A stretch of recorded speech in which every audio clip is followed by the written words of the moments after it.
Pizza আজকের দিনে একটি পরিচিত খাবার নাম হলেও এর ভেতরে লুকিয়ে আছে মানুষের জীবনযাপন, শহুরে সংস্কৃতি আর খাদ্যাভ্যাস বদলে যাওয়ার দীর্ঘ গল্প। এটি এমন এক খাবার যা সময়ের সাথে সাথে সাধারণ মানুষের খাবার থেকে বিশ্বব্যাপী জনপ্রিয় একটি আইকনে পরিণত হয়েছে। পিৎজার মূল ধারণা এসেছে সমতল রুটি থেকে।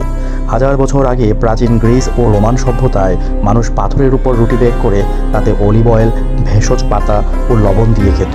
তখনও পিৎজা নামটি ছিল না, কিন্তু ধারণাটি জন্ম নিয়েছিল এই খাবার ছিল সহজ, সস্তা এবং পরিশ্রমী মানুষের জন্য উপযুক্ত। পিৎজার প্রকৃত তৈরি হয় ইতালির ন্যাপলস শহরে। 1800 শতকে ইউরোপে টমেটো জনপ্রিয় হতে শুরু করলে ন্যাপলসের দরিদ্র মানুষ রুটির উপর টমেটো ছড়িয়ে খেতে শুরু করে। ধীরে ধীরে একসঙ্গে যোগ হয় চিজ। এই খাবার দ্রুত জনপ্রিয় হয়ে ওঠে কারণ এটি কম খরচে পেট ভরানোর একটি উপায় ছিল। 1889 সালে পিৎজা ইতিহাসে একটি গুরুত্বপূর্ণ মোড় আসে।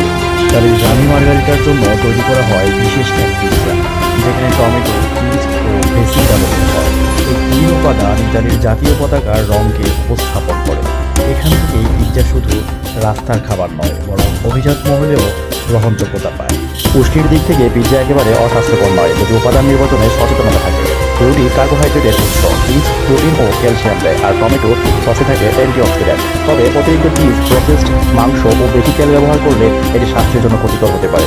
বাংলাদেশেও পিৎজা এখন কেবল বিদেশি খাবার নয়, দেশি উপাদান ও মশলার ছোঁয়ায় এটি নতুন পরিচয় পাচ্ছে। শহরের পাশাপাশি ছোট শহরেও পিৎজার জনপ্রিয়তা বাড়ছে, যা প্রমাণ করে খাবার কিভাবে সংস্কৃতির সীমানা পেরিয়ে